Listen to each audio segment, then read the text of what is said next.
सब ये ला इलाहा इल्लल्लाह में सूफिया इसको किस नज़र से देखते हैं? सुना है ये सर्फ नाहू के हवाले से भी अगर देखते हैं तो इनकी अपनी एक नज़र होती है कि जैसे इल्लल्लाह सिफ़त इलाह की, तो इसमें बड़ी गहराई है। सूफिया इसको देखते हैं गहराई की नज़र से।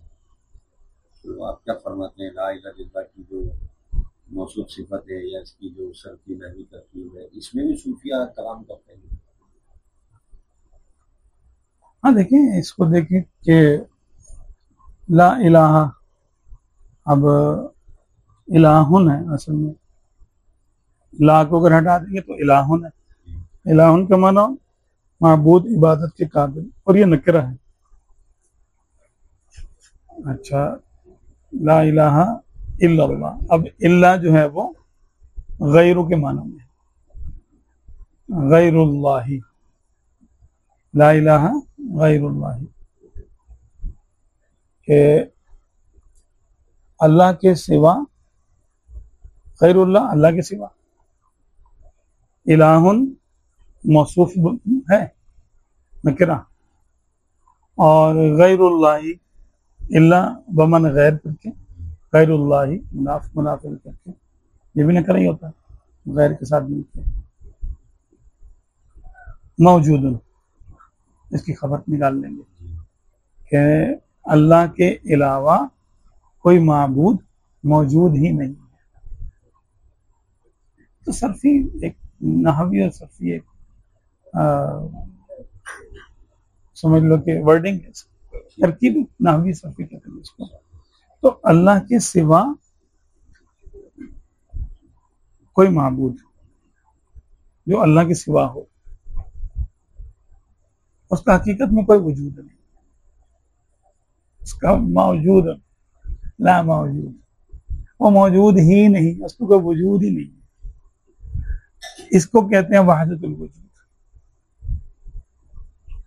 कि जो हमने जहनी तौर पे लोगों ने हमने सुमरा दिया कि कुफार ने जो जहनी तौर पे बुत तराशे हुए हैं ना, और अल्लाह के अलावा भी वो किसी को माबूद समझते हैं अपने ख्याल में, तो ऐसा कोई माबूद नहीं,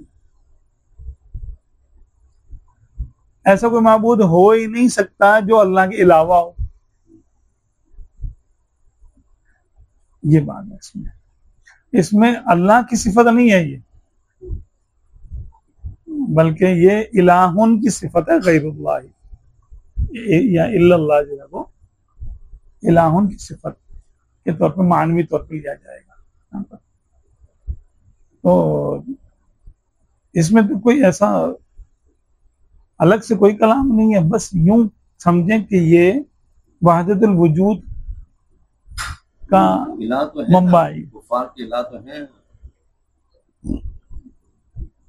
हाँ, ला इलाहा गैरुल्लाही मौजूद, अल्लाह के अलावा इलाहुन अगर हम लें तो काबिल परस्तिश कहना चाहिए इसको, लायक इबादत। अब इबादत के लायक तो अल्लाह के अलावा कोई नहीं है। हाँ, इबादत की जाती है उनकी। अच्छा, इबादत उनकी की जाती है। अच्छा, लेकिन वो इबादत के बजाते खुद इबादत के लायक नहीं है। अच्छा, एक बात और भी है कि शिर्क जो है ये एक वहमी इख्तिरा है। अल्लाह के अलावा किसी और को माबूद मान लेना ये हकीकतन दुरुस्त नहीं है।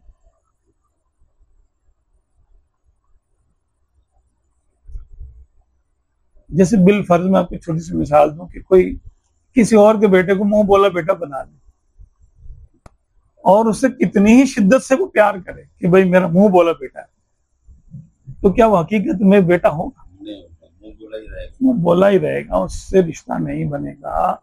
जो मर्जी कर लेंगे वो किसी और का ही बेटा रहेगा। एक फर्जी ताल्लुक इसने कायम कर लिया है कि ये मेरा बेटा है। बिला तशबीह माबूद यानी इबादत के काबिल भी और कोई नहीं है, किसी ने समझ लिया अपने तौर पे। अच्छा, उस समझने में वो गलत है। जैसे किसी और के बेटे को अपना बेटा समझने में ये शख्स गलत ही कर रहा है, हकीकतन नहीं है, बस ये समझे जा रहा है। उसके समझने से कोई हो थोड़ी जाएगा वो इसका बेटा। तो अगर अल्लाह के अलावा किसी और को माबूद मान भी लिया किसी ने, तो उसके मानने से वो माबूद बन थोड़ी जाएगा। क्यों? इबादत के काबिल वो होता है जो किसी का मोहताज ना हो।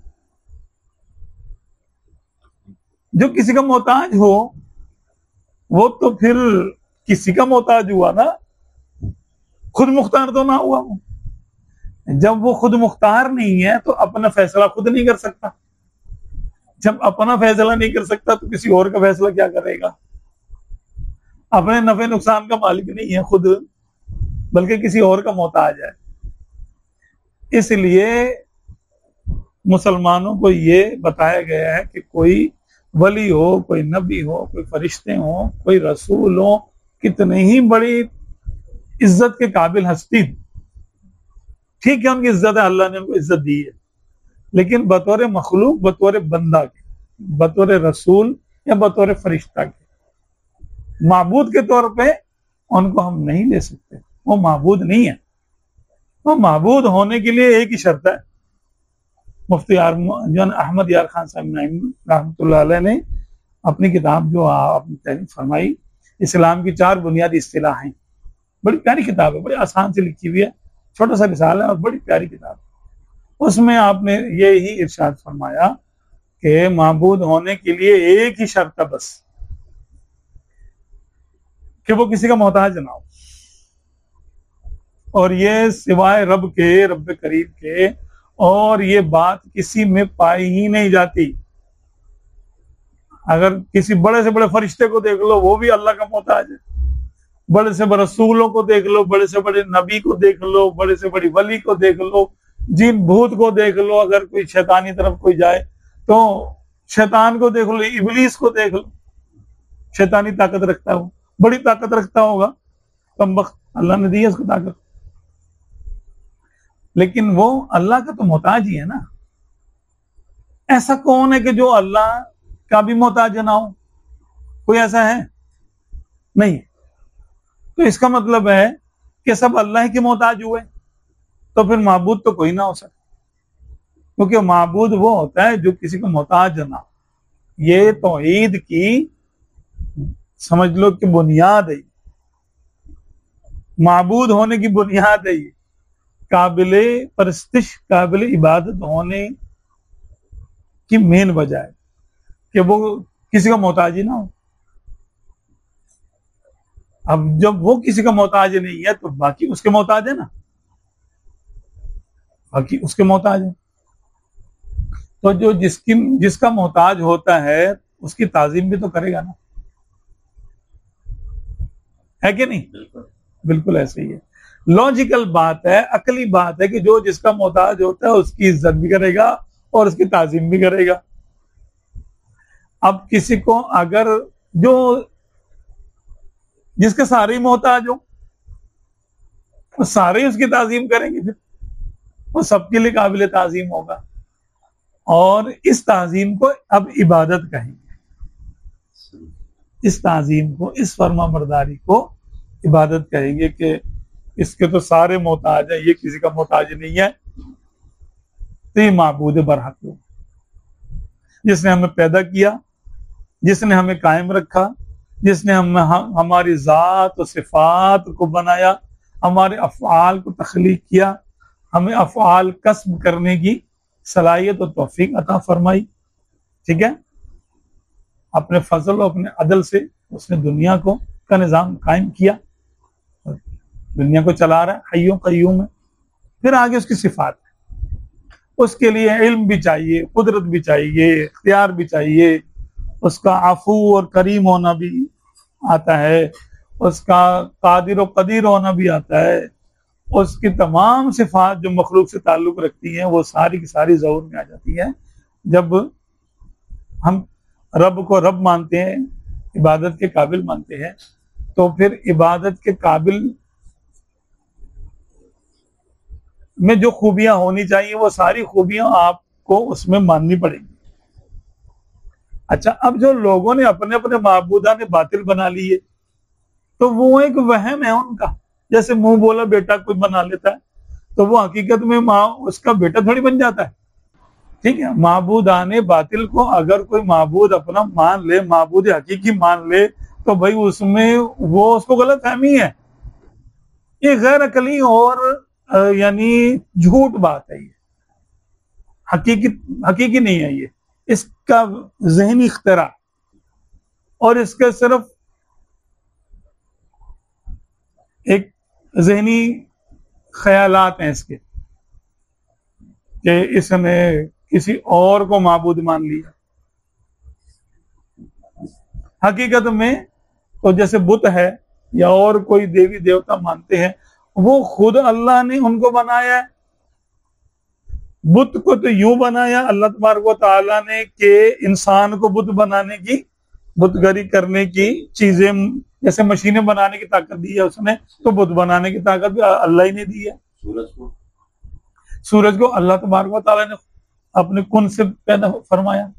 ठीक है, सूरज अपनी मर्जी का मोहताज, अपनी मर्जी का मालिक होता तो कम से कम एतवार को तो छुट्टी करता, जब चाहता निकलता, जब चाहता नहीं निकलता। ये तो पाबंद है, अपने टाइम पे निकलेगा और टाइम पे डूब भी जाएगा। दुनिया इधर से उधर हो जाए, सूरज निकलेगा और डूबेगा, चांद भी ऐसे ही है।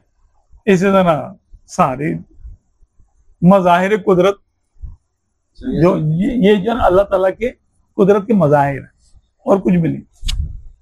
एक एतराज करने वाले ने एतराज किया है, आजकल ये यूट्यूब पे और ये फेसबुक के बड़े एतराज़ात लोग करते हैं कि जी वो अल्लाह तबारक व तआला ने फरिश्तों को क्यों मुकर्रर किया हुआ है, हमारे दाएं बाएं 2 फरिश्ते हैं, तो एक तो ये 2 फरिश्ते ये हैं, फिर क़यामत के दिन फरिश्ते होंगे, फिर वो रिज़्क़ नाज़िल करने के लिए, रिज़्क़ के लिए और बारिश के लिए भी अल्लाह ने फरिश्ते नाज़िल, तो क्या ये मोहताजगी नहीं है अल्लाह की? माज़अल्लाह सुम्मा माज़अल्लाह, मोहताजगी नहीं है। अल्लाह तबारक व तआला ने अपने अफ़ाल को जाहिर करने के लिए, अपनी कुदरतों को जाहिर करने के लिए मज़ाहिर को तख्लीक फरमाया। होता सब अल्लाह की मर्जी से ही है, ठीक है, लेकिन वो मालिकुल मुल्क है और फ़आलुल लिमा युरीद है। वो तो किसी का मोहताज नहीं, ना वो किसी को जवाब दे कि ये तुमने क्यों कर दिया, उसकी मर्जी से कर दिया। हाँ, अब यूं देखें कि एक बादशाह है, बादशाह जो है वो पूरे मुल्क में उसकी हुकूमत है, वो जिसको जो चाहे दे सकता है कि नहीं दे सकता, क्योंकि वहां कोई जमहूरियत का निजाम नहीं है, वो किसी को जवाब दे नहीं, अकाउंटेबिलिटी नहीं है। वो बादशाह है। बादशाह क्या होता है? मालिक होता है। चले आप अपने जिस्म के मालिक हैं, आप अपने माल को जिसको चाहें दे, जिसको ना दे। एक फकीर आता है, उसको आप 500 रुपए देते, एक आता है आप उसको बोलते चल भी जाके कमाया कर, जा मेरे पास यहाँ, कुछ भी नहीं देते उसको। मालिक है ना आप। कोई आपसे पूछो भाई आपने इसको क्यों नहीं दिया, उसको क्यों दिया, बोलो भाई वो आप कहेंगे भाई मेरी मर्जी, मैं जो चाहूं करूं। हर क्यों का जवाब नहीं होता कि ये क्यों बना दिया, फरिश्तों को क्यों बनाया, ये क्यों बनाया, आसमान को नीला क्यों बना दिया, अच्छा आसमान का रंग चेंज क्यों होने लगा, अच्छा जन्नत दोज़ख क्यों बनाई। ये क्यों उससे पूछने वाला कोई पैदा नहीं हुआ। ला युसअलु अम्मा यफ़अलु, अल्लाह ने फैसला कर दिया कि अल्लाह से सवाल नहीं हो सकता कि वो जो करता है उसके बारे में तुमको वजाहतें दे। वहुम युसअलून, बल्कि लोगों से पूछा जाएगा। अल्लाह तबारक व तआला का जो तसव्वुर है हमारे इस्लाम में, वो मालिक और मलिक का तसव्वुर है कि वो मालिक भी हैं और मलिक भी है। मालिक कौन होता है? जिसकी इनफिरादी मिल्क होती है, ठीक है, और मलिक जो होता है उसकी इज्तिमाई मिल्क होती है। मिल्कियत के दो ही तसव्वुर हैं इंसानों में, कि वो मालिक भी है, मिल्कियत के दो है ना तसव्वुर इंसानों में। भाई मेरे पास मेरा मोबाइल है, ठीक है, मेरे पास मेरी गाड़ी है, मेरा घर है, यानी जो भी मेरी चीजें मेरी पर्सनल मेरे मिल्क में है। वो क्या वो बादशाह मुझसे बगैर किसी एवज के ले सकता? नहीं ले सकता। लेगा तो जुल्म कहलाएगा, ठीक है। लेकिन मैं अपनी पर्सनल मिल्क में मैं जो चाहूं करूं, मुझसे कोई पूछने वाला नहीं, जब तक मैं कानून को ना तोड़ूं, ठीक है। ये कानून बनाया होता भी सब मिलकर रहेंगे तो ये कवानीन हम सब फॉलो करेंगे। तो जो कानून हम बना लेते हैं उसको फॉलो करते हैं, उससे हटकर कोई काम होता है तो वो काबिल ताज़ीर, काबिल सजा भी हो जाता है कभी, ठीक है ना। लेकिन जब तक मैं कानून के मातहत हूं, मैं अपनी मिल्क में जो चाहूं करूं, मैं अंडे को उबाल के खाऊं या तल के खाऊं या किसी को तोहफे में दे दूं, बकरी का दूध पीऊं या उसको ज़िबा करके खा लूं, मेरी मर्जी है ना। इसको कहते हैं मिल्क के जाती। एक होता है इज्तिमाई, गवर्नमेंट की जमीन है, यहां से वहां तक गवर्नमेंट की जमीन है जी, अच्छा गवर्नमेंट के दरख्त भी हैं, जंगलात है तो वो किसके हैं? गवर्नमेंट के हैं। जमीन के अंदर पेट्रोल है, खजाने हैं, सोने के जखायर हैं, ठीक है, अच्छा अब चांदी है वगैरह वगैरह, जो कुछ भी है वो किसकी है? बादशाह की है, गवर्नमेंट की है ना वो, ऐसे ही है ना। एक है इज्तिमाई मिल्क, अल्लाह तबारक व तआला के लिए दोनों तरह की मिल्क साबित है। वो मालिकुल मुल्क भी है, मलिक भी है, बादशाह भी है, कानून बनाता भी वो है, और कानून होता है दूसरों के लिए, अल्लाह के लिए कोई कानून नहीं, अल्लाह तबारक व तआला के लिए कोई कानून नहीं। दुनिया में इस्लामी तसव्वुर में तो बादशाह भी शरीयत के ताबे होता है, ठीक है। इस्लामिक आइडियोलॉजी में, इस्लामी नुक्ता नजर से बादशाह भी इस्लाम के मातहत होता है, क्योंकि हमारे यहाँ कानून में बादशाह ऑल इन ऑल नहीं है, सदर ऑल इन ऑल नहीं है। ऑल इन ऑल कौन है हमारे यहाँ पर? रब करीम, कि बस उससे सवाल नहीं होगा कि उसने कुरान अरबी में क्यों उतार दिया, कुरान को आखिर में क्यों रखा। ये उसके मालिक होने की, ये मालिक और फ़आलुल लिमा, ये शान है उसकी कि वो जो चाहता है करने वाला, उससे कोई नहीं पूछ सकता। अगर वो सबको वजाहत देता हो तो फिर तो खुदाई कहाँ गई फिर? ये शान है उसकी। जैसे हम अपने घर के मामलात में किसी को जवाब देने होते, पड़ोसी आता है तुमने क्यों किया, तुमने ये क्यों किया, बोला भाई मेरा मिल गया, मैं इस घर का मालिक हूँ, जो चाहे करूं, है ना। एक महदूद पैमाने पे हम भी मुख्तार होते हैं अपनी चीजों में, होते हैं कि नहीं। तो ये हमारी मिल्क तो छोटी सी है, क्योंकि हमारे साथ छोटी सी है, अल्लाह तबारक व तआला की मिल्क और उसका इख्तियार ये बेहद बेशुमार, किसी हद में नहीं आता ये। जैसे उसकी जात बेहद है, लामहदूद है, उसका इख्तियार भी लामहदूद है। सही है ना? जैसे एक और एतराज इसी तरह का फेसबुक वगैरह पे आता है, उसका भी आप तशक्कुर जवाब दे दीजिए कि जी ये जो फरिश्ते हैं जो नामा अमाल लिख रहे हैं, ये तो इनके अपने हैं, ये तो इनके अपने आदमी है, अपने लोग हैं इनके, और ये इन्होंने क्या लिखा, सही लिखा, गलत लिखा, इसका क्या जवाब होगा? भाई इसका जवाब तो उसको दिया जाएगा। ये छोटे छोटे सवाल करने के नहीं है। बात यह है कि इन सब का सारे छोटे छोटे एतराजात का एक ही जवाब है। वो क्या? कि आया तुम इस्लाम को मानते हो कि नहीं मानते हो? क्या तुम कुरान को मानते हो या नहीं मानते? अगर मानते हो तो फिर तुमसे किसी और अंदाज में जवाब होंगे, नहीं मानते तो नहीं मानते तो फिर कुछ और अंदाज में जवाब होंगे। ठीक है? ये चुटपुट सवालों के जवाब नहीं होते ऐसे। कोई हमसे पूछे, काफिर हो, हमसे पूछे यार तुम्हारे वुजू में 3 दफा क्यों धोते हैं आज़ा को? अच्छा सर को क्यों नहीं धोते? मसा करते हैं। मसा क्यों करते हो? हम उससे कहेंगे भाई तू कौन है?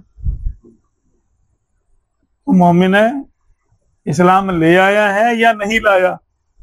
अगर नहीं लाया तो पहले इस्लाम की बात कर। इस्लाम की बात करेगा तो फिर तो तेरे को ये हम समझाएंगे कि ये क्यों है, ये हम मसा क्यों करते हैं सर का, और आज़ा को धोते क्यों है, और 3 दफा क्यों धोते हैं, ये मुसलमान को जवाब देने वाला है। ठीक है? और वरना तेरा क्या ताल्लुक है इससे? भाई हम तुझे फरोई मामलात में जैसे क्या बात करें? तो इस किस्म के जो एतराजात हैं उनका पहले ये है कि भाई क्या आप इस्लाम को मानते हो या नहीं मानते? अगर वो कहे कि मैं मानता हूं,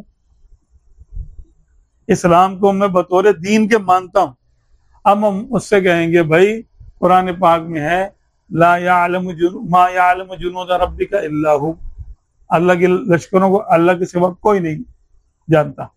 तो ये अल्लाह के लश्कर है, फरिश्ते। ठीक है?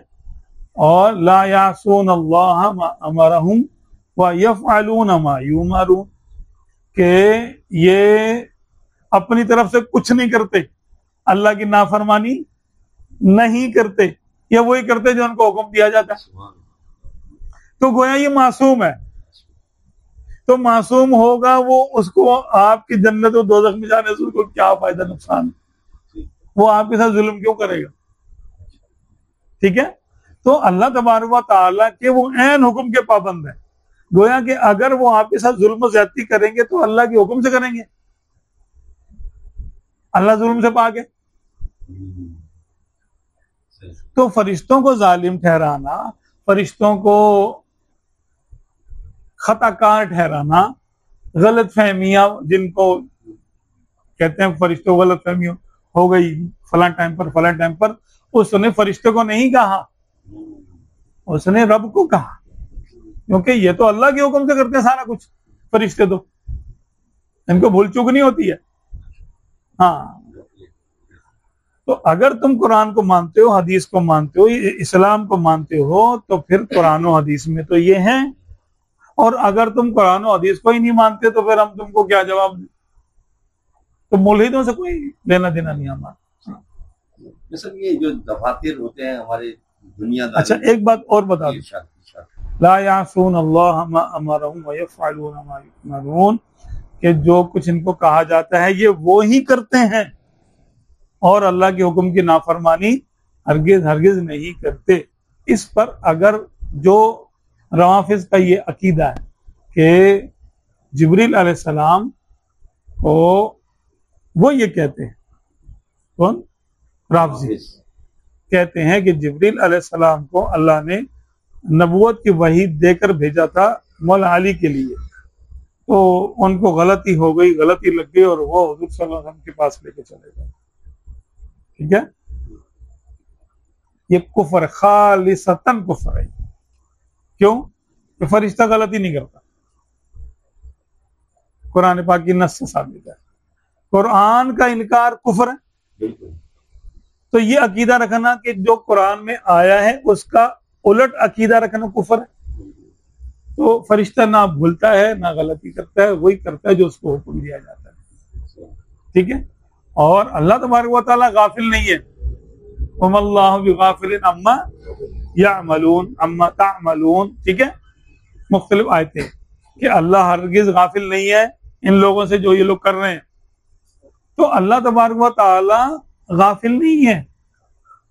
उसको ये भी मालूम है कि कौन सा शख्स क्या करेगा, आज से 1 अरब खरब साल के बाद क्या करेगा, और आज से 1 खरब खरब साल पहले वो क्या कर रहा था, क्या सोच रहा था और क्या सोचेगा। उसके इल्म की तो कोई इंतहा नहीं है। तो उसको फरिश्ते के जिब्रील की उसको डायरेक्शन भी पता चलेगी कि मैं इसको कहां भेज रहा हूं, ये कहां जा रहा है।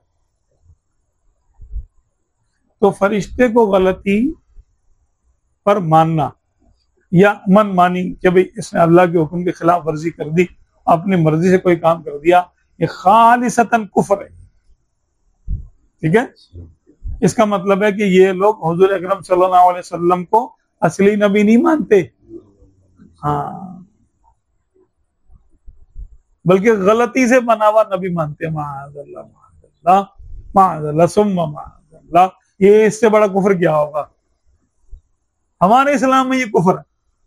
हाँ, उनके किसी के मजहब में होता रहे, हमें से क्या लेना देना। जी हाँ। मतलब जैसे हमें दुनियावी तौर पर दफातर होते हैं, ऑफिसेस होते हैं, इनमें कैटेगरीज होती हैं, अफसरान होते हैं, उनके ग्रेड्स होते हैं, फिर वो नीचे पूरा सिस्टम होता है। तो क्या ये औलिया का भी इस तरह का कुछ सिलसिला, दफातर और ये इनके भी ग्रेड्स और इनके भी इस तरह का होता है सिलसिला, और फिर भी पोस्टिंग होनी और फिर ये सब सिलसिला होता है? जी जी बिल्कुल बिल्कुल ऐसे ही होता है। ऐसा ही मामला है ये कि जैसे दुनिया के मामलात हैं, ऐसे ही जैसे जिस्मानी मामलात है ना, ऐसे ही रूहानी दुनिया भी है। रूहानी दुनिया में फरिश्ते होते हैं, ठीक है, और जैसे फरिश्ते होते हैं ऐसे ही अरवाह औलिया भी होती है, औलिया किराम भी होते हैं। सही है ना। तो फरिश्ते भी अल्लाह के हुक्म से काम करते हैं, औलिया किराम भी अल्लाह के हुक्म से काम करते हैं। तो वो फरिश्तों में से हैं, ये इंसानों में से, जिन्नात में से भी होते हैं। अच्छा, वो लोग भी करते हैं, वो भी शामिल है। मामूरीन में से वो भी मामूरीन, वो भी जिम्मेदार होते हैं, कभी कुछ करने के कभी कुछ करने के। तो पोस्टिंग का क्या सिलसिला होता है? वो ना एक वही निजाम जो जो इंसानों का निजाम है, इंसानों की दुनिया में है, ऐसे ही जिन्नात की दुनिया में है, ऐसे ही फरिश्तों की दुनिया में है, ऐसे ही चींटियों की दुनिया में भी है, शहद की मक्खियों की दुनिया में भी है। आप साइंस तरफ पढ़े तो सही, आपको समझ में आएगा। हाँ जी, एक मलका मक्खी होती है, वो निजाम चला रही होती है, पूरे उसका शहर भर का निजाम चला रही होती है, यानी अपना जो उसका वो होता है ना, क्या बोलते हैं उसके जो छत्ता होता है। अच्छा, भेड़ियों का जो गोल होता है उसमें भी मुख्तलिफ तरह के भेड़िए होते हैं। शेरों की जो एक प्राइड होता है, ग्रोह होता है, झुंड होता है, उसमें भी शेरों की मुख्तलिफ, शेर की ड्यूटी अलग होगी, शेरनी की अलग होगी। हाथियों में भी ये सिस्टम होता है, हाँ, परिंदों में भी होता है, सब ड्यूटियां होती है उनकी। खाना कौन लेकर आएगा और अंडों पे कौन बैठेगा, ये भी होता है उनकी ड्यूटियां। उनने घर कौन बनाएगा, घोंसला कौन बनाएगा, लेके कौन आएगा, बनाएगा कौन। ये अलग अलग परिंदों के अलग अलग अल्लाह ताला ने बनाए निजाम।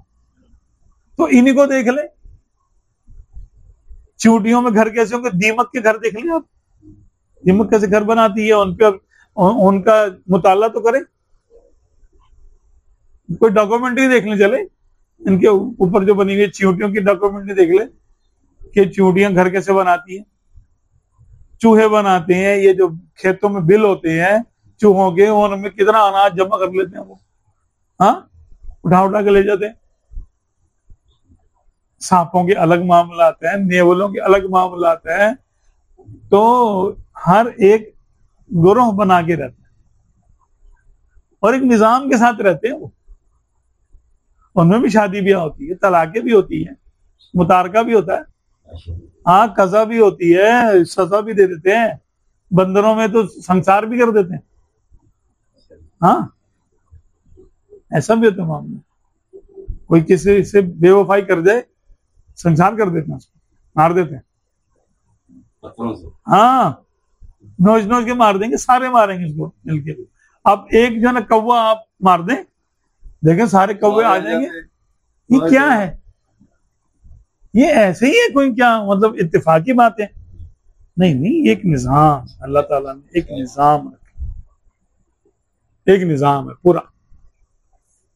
बल्कि हमारे जिस्म के अंदर देखिए, जो हमारे सेल आंखों के सेल हैं वो कानों के नहीं है। क्यों नहीं है? तो कानों में वो सेल क्यों नहीं पैदा हो जाते जो आंखों में है? इनको कंट्रोल करने वाला एक सिस्टम है।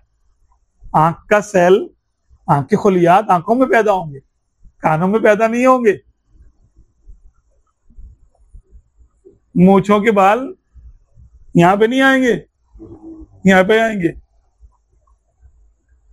हाथों के बाल बालों की तरह, सर के बालों की तरह बड़े नहीं होंगे, वरना तो रीछ बन जाएंगे हम लोग, बल्कि रीछ से भी ज्यादा। रीछ को जाके जो ना कटिंग नहीं करानी पड़ती, नाई के पास हमें जाना पड़ता।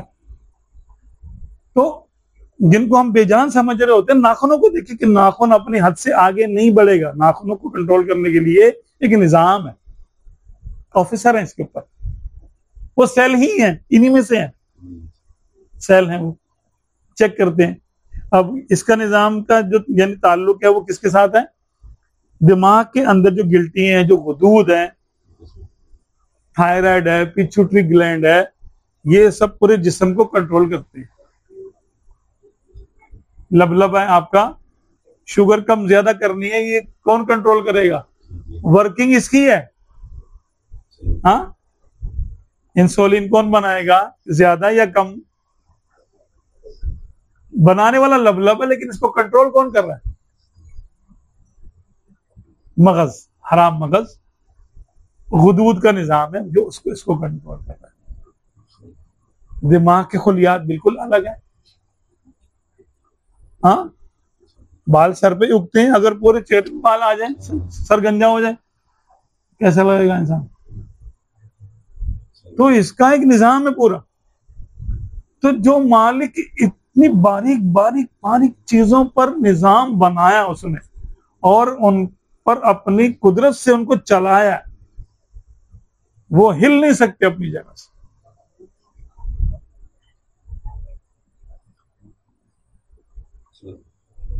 फरिश्ते को गलती करा देते हैं ये राफजी।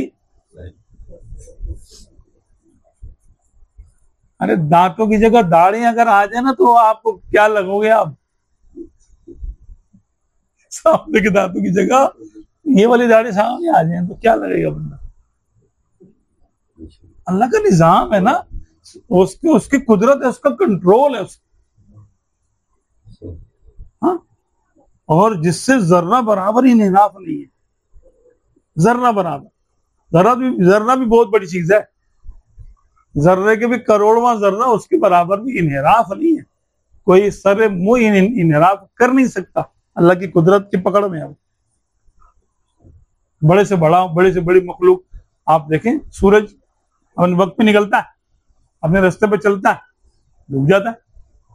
चांद ऐसे ही, समुंदर है, कितना बिखरा हुआ होता है, लेकिन अपने वक्त पे उसकी लहर आएगी और खुद वापस जाएगी। तो ये खुद जा रही है क्या? ये एक इलेक्ट्रोमैग्नेटिक सिस्टम है जिसके तहत करंट चल रहा है समुद्र के अंदर। उस करंट से लहरों का चलना और वापस आना होता है। हाँ, ये निजाम कौन कंट्रोल कर रहा है? अल्लाह के हुक्म से फरिश्ते कर रहे हैं। हाँ, इसका एक इंतहाई पेचीदा और एक सादा सा निजाम है, एक कलिमात की तासीर से होता है। जैसे कुन के कलमा, जिसको हम उस कलिमा यूं तो अल्फाज से नहीं ये ताबीर, वो इरादा है, रब का इजहार है कुन। तो उसकी सौती शक्ल कुन है, कलिमात के जरिए काफ और नून है। है ना। ऐसे ही सारी कायनात में जो कुछ भी कंट्रोल होता है वो कलिमात के जरिए होता है, आदात के जरिए होता है। फरिश्तों को भी ये इख्तियार कि वो कलिमात के जरिए कंट्रोल करते हैं। ईसा अलैहिस्सलाम मुर्दे को जिंदा करते थे तो कुम इज़्निल्लाह फरमाते थे ना, तो ये कलिमात ही तो हैं। लेकिन हमें इजाजत नहीं, हम कहते रहे कुम इज़्निल्लाह तो कुछ भी नहीं होगा। उनको इजाजत थी अल्लाह की तरफ से, वो फरमाते थे तो हो जाता था, मुर्दा भी जिंदा होता था। कि उनके कलिमात में वो तासीर अल्लाह के हुक्म की वजह से आई थी। अब हम खुद ही करने की कोशिश कर रहे हैं। हम तो मारा हुआ चूजा दोबारा जिंदा नहीं कर सकते। हाँ, मुर्गी खाएं उसके बाद हम बोले कुम भी इज़्निल्लाह, तो मुर्गी खड़ी हो जाएगी? नहीं खड़ी होगी ना। क्यों? इजाजत नहीं है, हम मजाज नहीं है। वो यही कलिमात कह के मुर्दे को जिंदा कर देते। तो कलिमात में ही की तासीरात है। कायनात का निजाम कुन की बाज़गश्त का परतो है। जो भी उसकी शान है, जो भी उसकी हकीकत है, हकीकत हमें नहीं पता कि कुन की क्या हकीकत है, बस वो इरादा इलाही का ज़हूर है। इन्नमा अमरुहु इज़ा अरादा शैअन अन यक़ूल लहू कुन फयकून, कि जब अल्लाह किसी चीज का इरादा फरमाता है कुछ करने का, तो फरमाता है कि हो जा, तो वो हो जाती है। अब ये बाकी सारी कायनात उस कुन के मातहत है।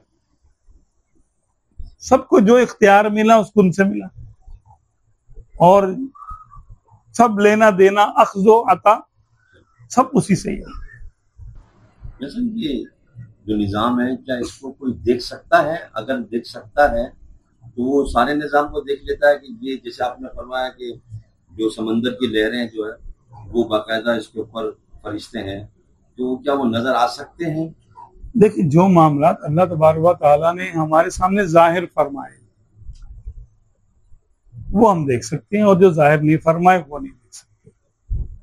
देखो ना, हमारे जिस्मानी नशोनुमा को हम देख सकते हैं, सामने सामने देख सकते हैं ना। सामने जो होता है, जो इसकी साइंटिफिकल एक समझ लो कि वजाहत है, डिस्क्रिप्शन है इसका, जो इसकी तफसील है, जो इसकी के मामलात है, वो हमको नजर आ जाते हैं। कुछ को आंख से देख लेंगे, कुछ को खुर्दबीन से देख लेंगे, कुछ को एनालिसिस करके देख लेंगे, ठीक है ना। हमको मुशाहदात की इजाजत दी गई है मादी चीजों की, हम गैर मादी चीजों को नहीं देख सकते, वो हमारे लिए गैब रखी गई। जैसे हम जिन्नात को नहीं देख सकते, हम फरिश्तों को नहीं देख सकते। अच्छा, अब जो लोग अल्लाह तबारक व तआला उनमें से कुछ लोगों को चुनता है, औलिया किराम को चुन लेता है, और उनको फरिश्तों के साथ उनकी डिप्लॉयमेंट हो जाती है, फिर वो उनको वो आंख अता कर दी जाती है कि वो फरिश्तों को देख लेते हैं, ठीक है। फिर वो जिन्नात को भी देख लेते हैं। सही, सब कुछ देख सकते हैं। भाई अल्लाह ही है ना जो कान के जरिए यानी आंख के जरिए दिखाता है। सही सही। हाँ, आंख अपनी मर्जी से तो जिस्म को भी नहीं देख सकती, जो उतना ही हम देखते हैं जितना अल्लाह को दिखाता है। सारे रंग हम नहीं देख सकते इन आंखों से भी, कुछ रंग अल्ट्रा वायलेट हैं वो हम नहीं देख सकते, और कुछ साथ में कलर से भी नीचे हैं, हम वो भी नहीं देख सकते, ठीक है ना। हम एक्सरेज को नहीं देख सकते, देख सकते हैं हम ये जो रिमोट से हम जो ना बंद करते हैं, इससे जो रेज निकलती है वो हम देख सकते हैं। बनाई तो हमने, लेकिन हम देख नहीं सकते, है ना। तो बस आंखों को जो अल्लाह तबारक व तआला ने देखने की इजाजत आम इंसानी आंख को दी है उतना हम देख सकते हैं, गैर मादी अशिया को नहीं देख सकते। सही। तो फिर ये बुजुर्गों ने हम तक कैसे ये बातें इरशाद की? उन्होंने तो उनको जिनको दिखाया गया उन्होंने बताया। अच्छा।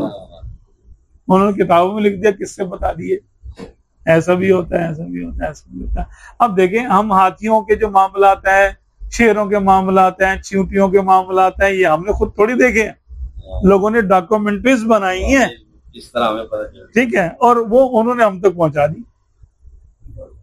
ऐसे ये भी है कि उन्होंने मुशाहदा किया और उसको कैद कर लिया कैमरे में, और वो डॉक्यूमेंट्री हम तक आ गई, हमारे इल्म में इजाफा। खास अल्लाह के बंदे हैं जो ये देख अल्लाह के खास खास क्या मतलब है कि जैसे जिन्नात जिन्नात को देख लेते हैं, अब बोले काफिर जिन्नात ही हो तो खास थोड़ी होते काफिर जिन्नात। सही सही सही, ठीक। हाँ, इबलीस है तो खास थोड़ी है वो, लेकिन वो अब जिन्नात को देख लेते हैं ना, अब जिन्नात फरिश्तों को भी देख लेते हैं, ठीक है, क्योंकि दोनों ये छुपी हुई मखलूक है, लेकिन हर जिन हर फरिश्ते को नहीं देख सकता।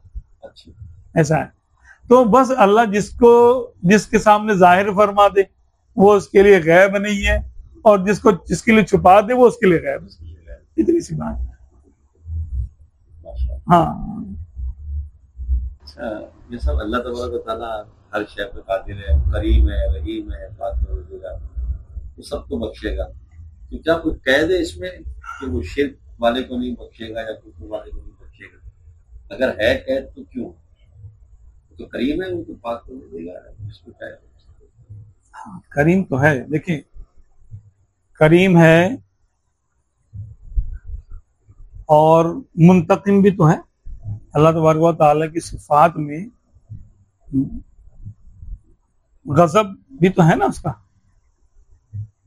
रहम है तो गजब भी है, और गजब है तो रहम भी है। जब उसने एक कायदा कानून हमारे लिए बयान फरमा दिया, इन्नल्लाह ला यगफिरु अन युशरका बिही, बेशक अल्लाह नहीं बख्शेगा इस बात को कि उसके साथ किसी को शरीक ठहराएगा, व यगफिरु मा दून ज़ालिका लिमन यशा, और इसके अलावा इससे जो छोटे जुर्म हैं उनमें से जिसको चाहेगा बख्श देगा। कोई चाहने पे है, ना चाहे तो एक छोटे से जुर्म को भी ना बख्शे, मर्जी है। ये बात वही है कि फ़अालुन लिमा, क्यों का तो उससे सवाल ही नहीं है ना कि वो क्यों नहीं बख्शेगा। उसने ही कानून ही क्यों बनाया कि मैं नहीं बख्शूंगा? हाँ, ये सवाल हो सकता है ना, लेकिन क्या हर सवाल का जवाब होता है? तो ये जो आयत करीम है इसमें ये मुशरिक के बारे में तो फरमाया ना, तो इसका मतलब कुफर। मुशरिक असल में शिर्क जो है वो यूं देखो तो आधा इनकार है कुफर से, जी हाँ, ठीक है, और कुफर पूरा इनकार है जी। तो जो आधे को नहीं बख्शेगा तो पूरे को क्या हो? अच्छा अच्छा अच्छा अच्छा अच्छा। देखो, शिर्क ये है कि वो खुदा को तो मान रहा है लेकिन खुदा के साथ पार्टनर मान रहा है, आधा आधा मान लिया ना।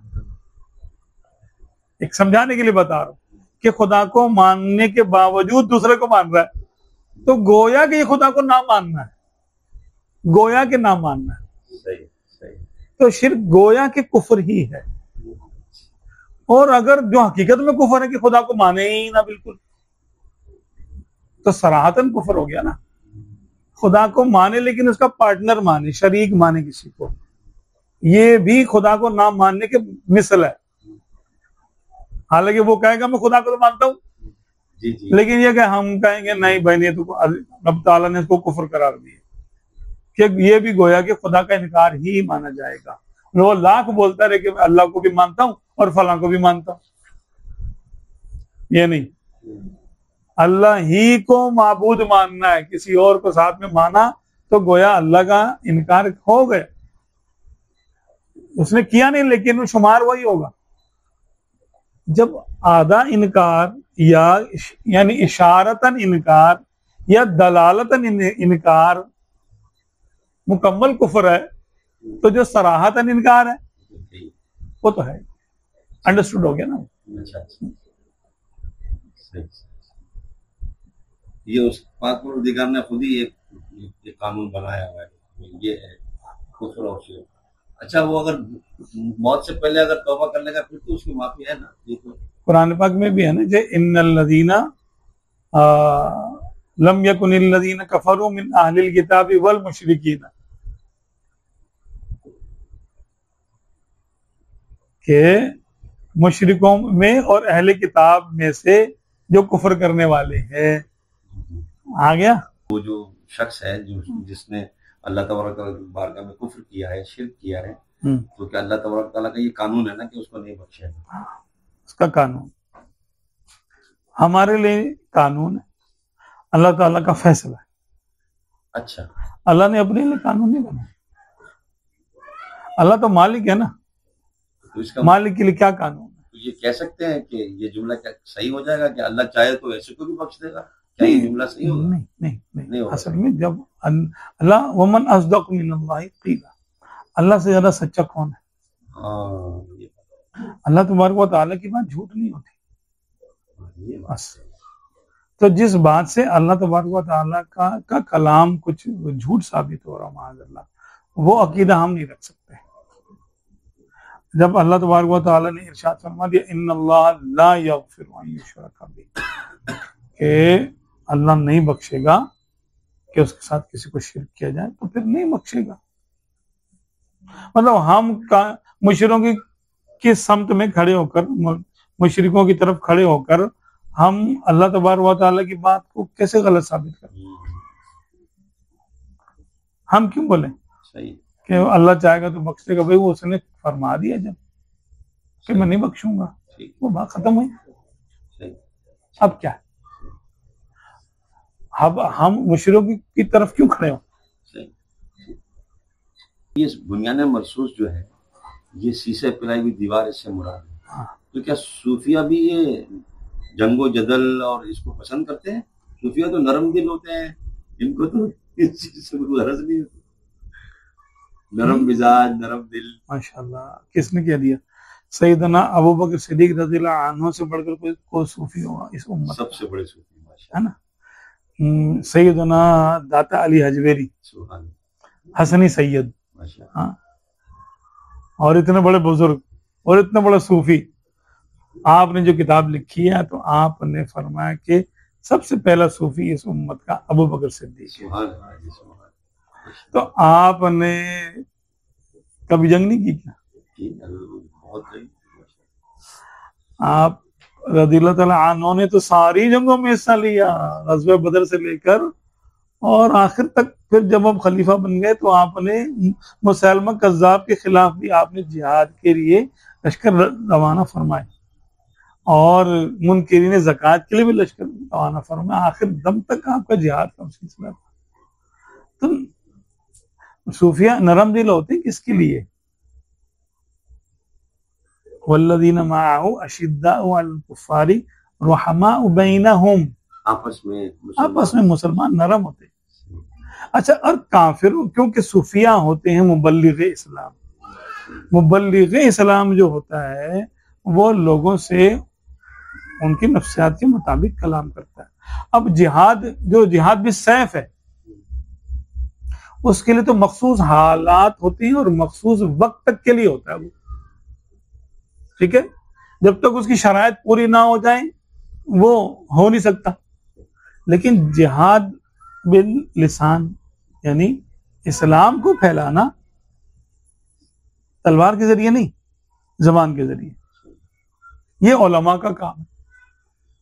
दलाइल के जरिए, कलम के जरिए, जिहाद बिल कलम।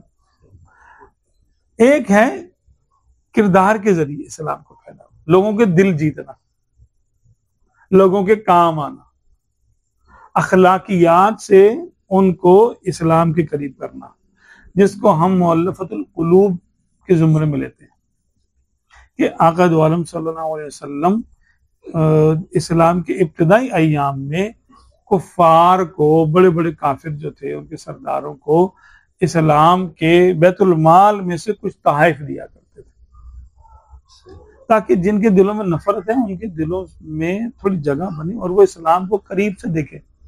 अगर दूर दूर रहेंगे तो उनको समझ में नहीं आएगा कि इस्लाम में कितनी खूबियां और कुफर में कितनी खामियां है, और कुफर गोया कि जहन्नम की आग है। तो किसी को जहन्नम की आग से निकालने के लिए उनको तहाइफ दिए जाते थे। ऐसे ही मुअल्लफतुल कुलूब को रखकर, अब वो तो मनसूख हो चुका कि उनको माल नहीं दिया जाएगा, सहाबा किराम के इजमा से मुअल्लफतुल कुलूब का अब जो खाना है वो खत्म हो चुका, मनसूख हो गया।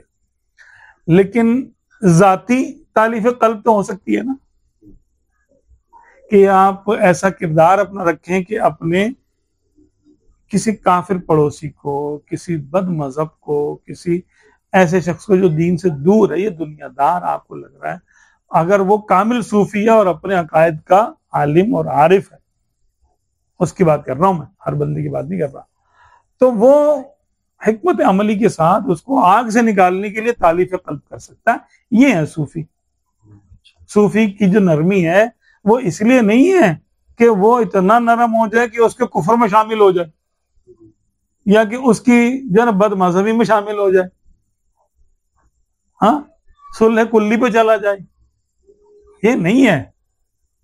सूफी का माना ये थोड़ी, सूफी का माना ये है कि उसको हिकमत अमली के जरिए, उसको नरमी के जरिए, उसको तहाइफ के जरिए, यानी जो एक बातदबीर मुबल्लिग कर सकता है वो करे। ये होता है सूफी की नरमी। सूफी की नरमी उसको कुफर पे बढ़ावा देने के लिए नहीं है। सूफी की नरमी किसी को कुफर में और ज्यादा चढ़ाने पे नहीं है कि तू करता रहे, कुफर पे कुफर करता रहे और मैं तेरे साथ में कोई मसला नहीं है, ये थोड़ी है। बल्कि सूफी की नरमी ये है कि भाई तुम मेरी बात सुनो।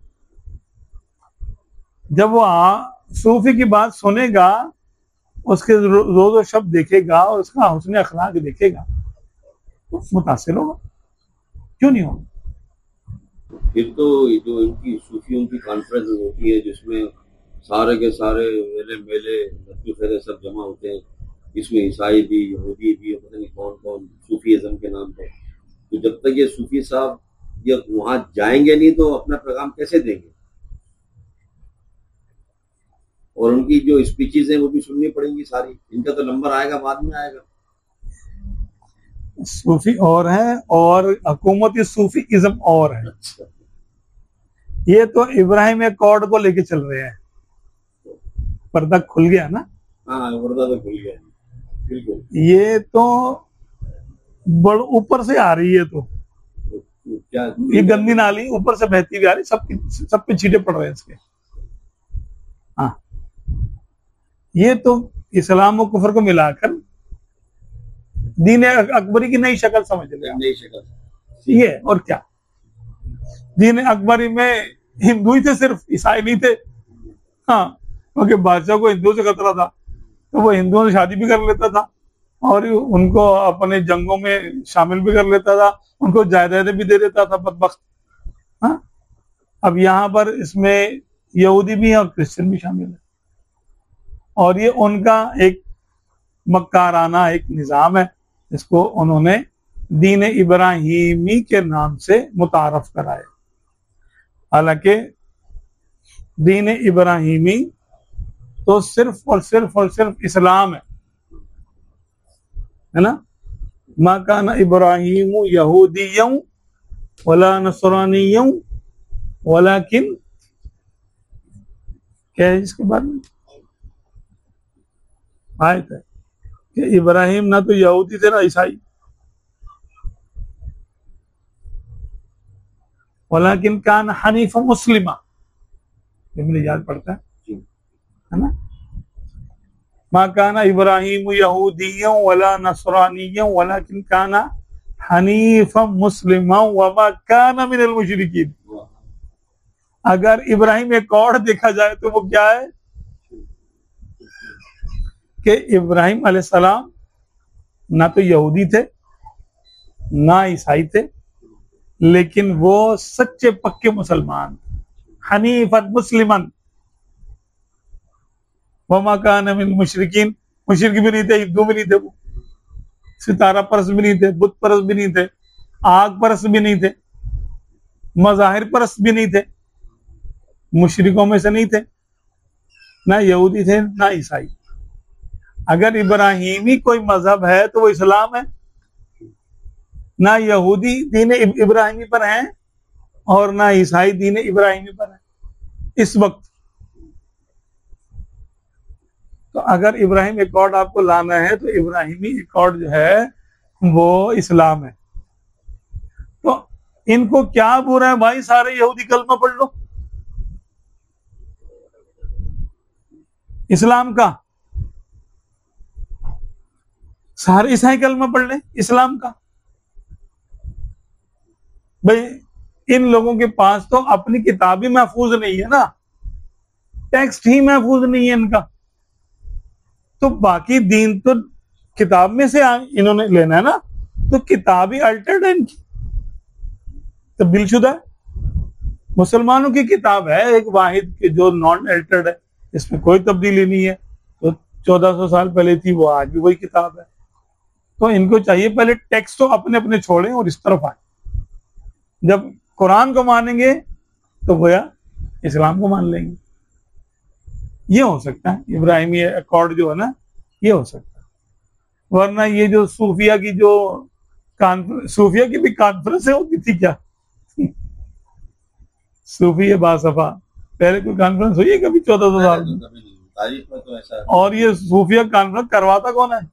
हुकूमत करा दी ना। तो ये हुकूमती दरबारी मुल्ला होते हैं इसमें, समझ लो एक जगह जमा किया होता है उनको, और दरबारी हर दीन का हर मजहब का एक एक मजहबी पेशवा ले लेते हैं, दो दो तीन तीन, फिर जमा कर लेते हैं, कहीं की ईंट कहीं का रोड़ा और बांध मदीने कुर्बा जोड़ा, ये वो है। इस्लाम से क्या ताल्लुक है? सूफिया तो दूर की बात है, सूफिया साफिया वो तो इस्लाम की समझ लो के गहराइयों में जाकर अमल करने वालों को सूफी कहते हैं। इनका जाहिर पर भी अमल होगा पूरा पूरा हत्तल इम्कान, और बातनी तालीमात पर भी हत्तल इम्कान अमल होगा, वो सूफी होता है। तो जो कलमाई ना जहां पर सबका एक, वो सब एक कैसे हो सकते हैं भाई? कोई सियासी जमात 10 सियासी जमातें किसी एक नारे के तहत जमा हो सकती है ना, और अगर सब अपना अपना नारा लगा रही हो तो फिर जमा तो नहीं होंगी, वो एक छत के नीचे आके भी जमा नहीं होंगी, नहीं होंगी ना। अब जब सबको अपना अपना कलमा पढ़ना है तो जमा कैसे हुए?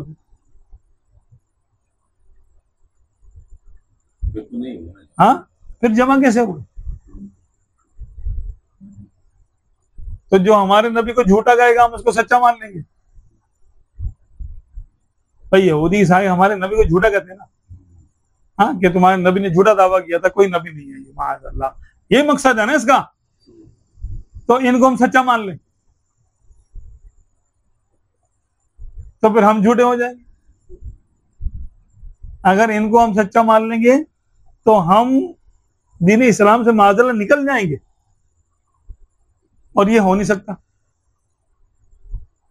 कि मुसलमान यहूदियत नसरानियत कबूल कर ले, ऐसा कैसे हो सकता? अल्लाह ताला इनके शर से बचाए। कुरान महफूज होने का क्या मतलब है? प्रिंटिंग की मिस्टेक होती है, काफी की गलती होती है,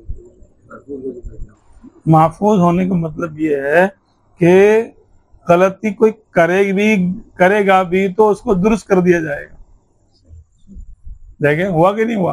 अभी कादियानी भी कर रहे हैं, फिर क्या हुआ? कादियानी आज से थोड़ी कर रहे कोई, इस्लाम नया कुरान लिखने के लिए पता नहीं 1400 साल से लोग कोशिशें कर रहे हैं। कौन सा है आया कोई?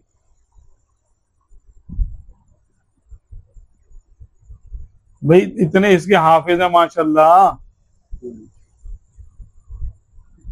कि आपको गलत पढ़ने नहीं देंगे। ये लिखा हुआ निकाल दें भाई ये गलत है। अल्लाह ताला ने इंतजाम रखा है ना इसका। इतना बड़ा मौजज़ा कि एक किताब के लाखों हाफिज है, लाखों। फिर ज़बानी याद है यार, किसी को और कोई किताब याद ही नहीं होती। कोई एक मुसलमान 1.5 अरब है ना, बाकी 6.5 अरब कौन है? ईसाई, यहूदी, मुख्तलिफ। ईसाई ज्यादा है।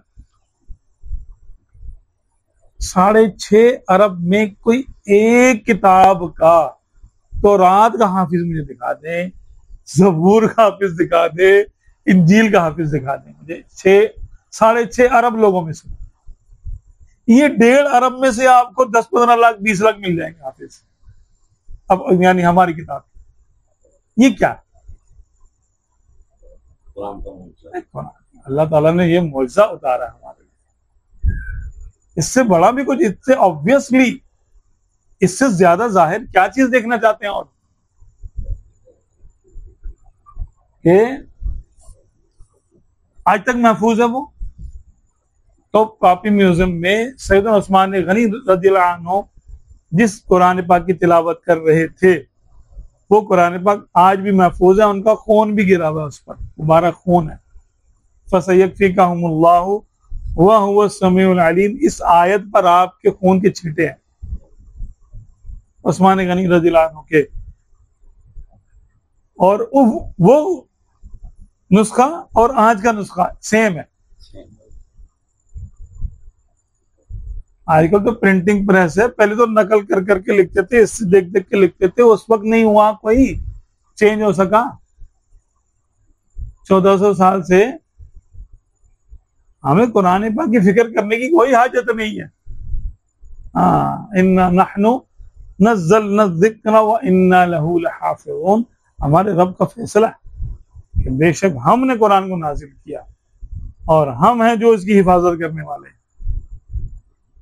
तो कोई बिगाड़ के दिखा दे, दूसरी आयत ये बना नहीं सकते। हाँ, अगर ये कहते हैं, जैसे राजी कहते हैं कि आप लोगों ने गलत याद किया, असल ये नहीं, असल ये, तुम सही असल दिखा दो, चलो कहते हाफिज लेके आओ अपना। हर साल लेकर आते हैं कि आप जो है बाकायदा तहकीक हो रही है, इसमें हम शाया करेंगे। अरे भाई लाओ ना, कहाँ है दूसरा कुरान? कहाँ है भाई असली कुरान? अगर कहते हैं ये नहीं है कोई और सा, तो वो है कहाँ? रावजी कोई आज पैदा हुए हैं? ये जब से पैदा हुए तब से कह रहे हैं कि दूसरा कुरान है, असली कुरान है, असली कुरान है। वो कहाँ है भाई? वो 1400 साल में तो आया नहीं आपसे। आप भी यही कुरान पढ़ते हो ना?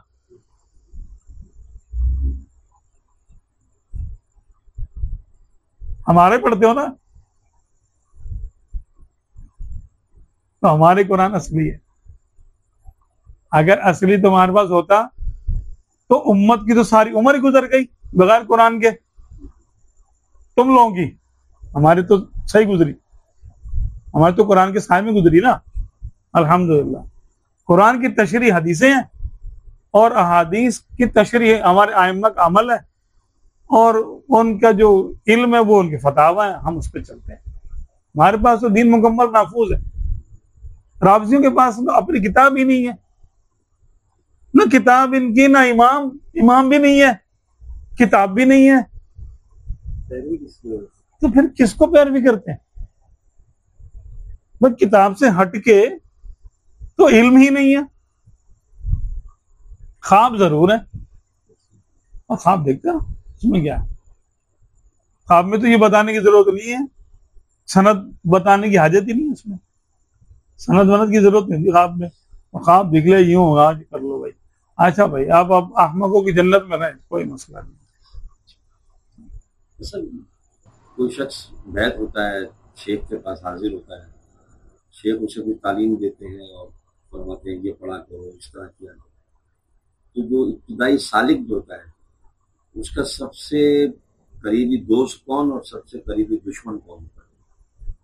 जो उसकी राह में रुकावट डालता है वो कौन सा दुश्मन है, और जो उसको इस राह में मदद देता है वो कौन सा दोस्त है उसका? उसका दिल। दोनों सूरतों में, दोस्त भी और दुश्मन भी। कामिल रहबर, कातिल रहजन, दिल सा दोस्त न दिल सा दुश्मन।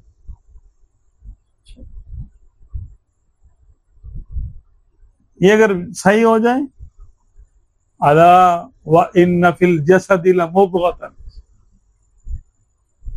कि खबरदार, हदीस पाक में ना, कि खबरदार जिस्म के अंदर गोश्त का टुकड़ा है, इदा सालुहत सलहल जसद कुल्लु, जब वो ठीक हो जाता है तो पूरा जिस्म ठीक हो जाता है। व इदा फसदत फसदल जसद कुल्लु, जब वो खराब हो जाता है तो सारा जिस्म ही खराब हो जाता है। अला वहियल कल्बु, खबरदार वो दिल है, तो दिल ही है। और इसीलिए दिल को मनाते रहो, दिल पे इख्तियार भी नहीं है, दिल पे इख्तियार भी नहीं है। और दिल को हमने एक जगह लाना भी है। यानी हमने सुई से पहाड़ खोदना है। इसीलिए फरमाया आप सल्लल्लाहु अलैहि वसल्लम कसरत से दुआ मांगा करते थे, या मुक़ल्लिबुल क़ुलूब सब्बित क़ल्बी अला दीनिक, ऐ दिलों को फेरने वाले, मेरे दिल को अपने दीन पर साबित कदम रख।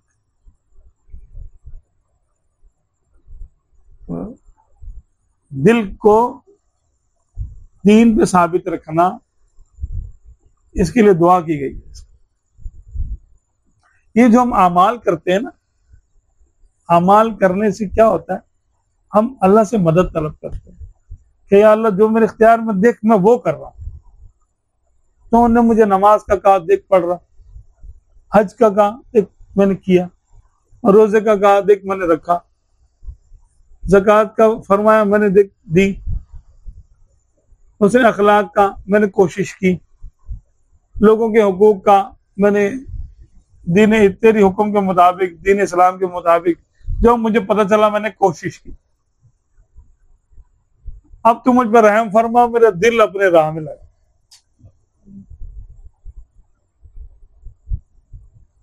बस ये, क्योंकि जब तक दिल सीधा नहीं होगा तो इन अमाल का कोई फायदा नहीं।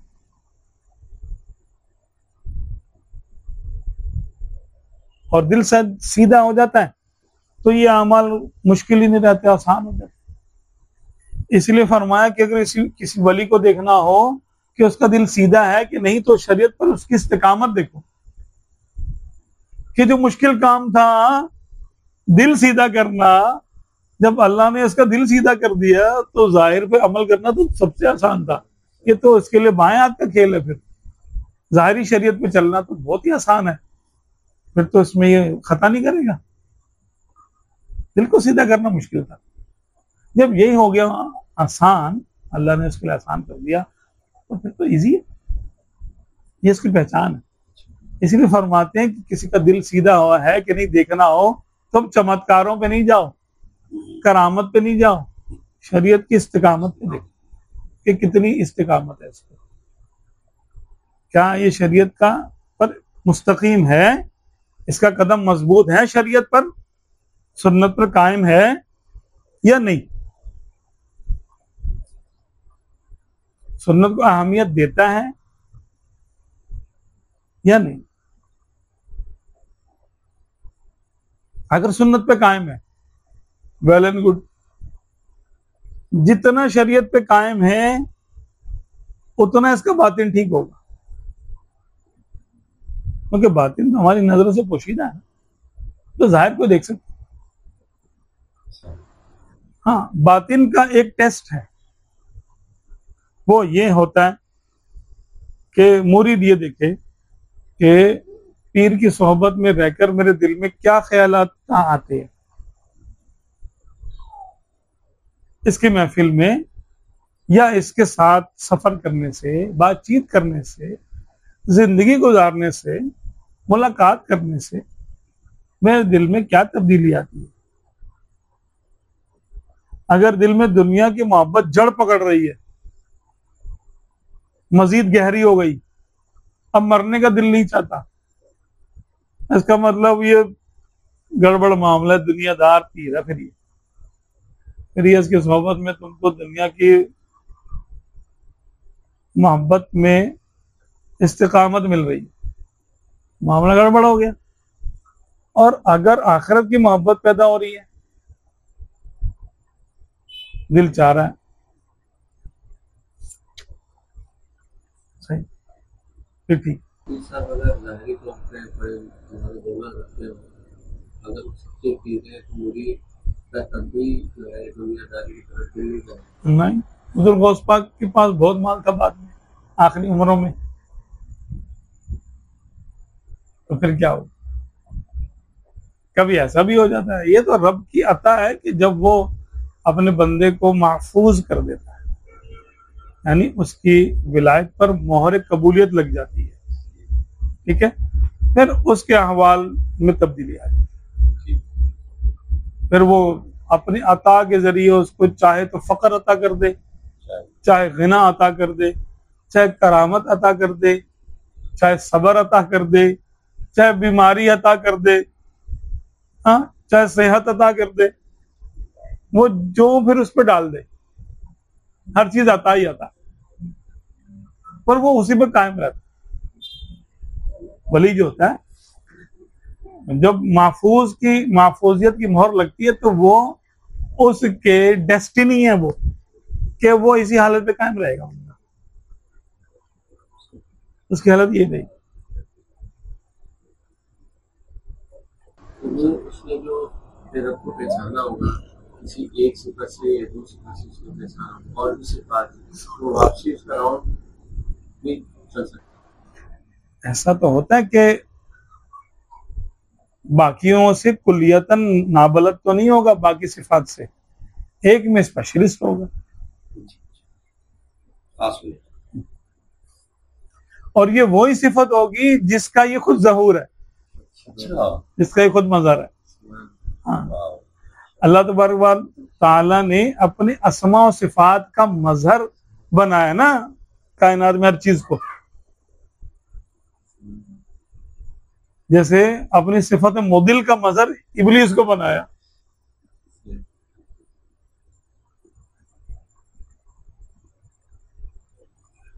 इसी तरह जर्रे जर्रे को अपनी सिफात का मज़हर बनाया।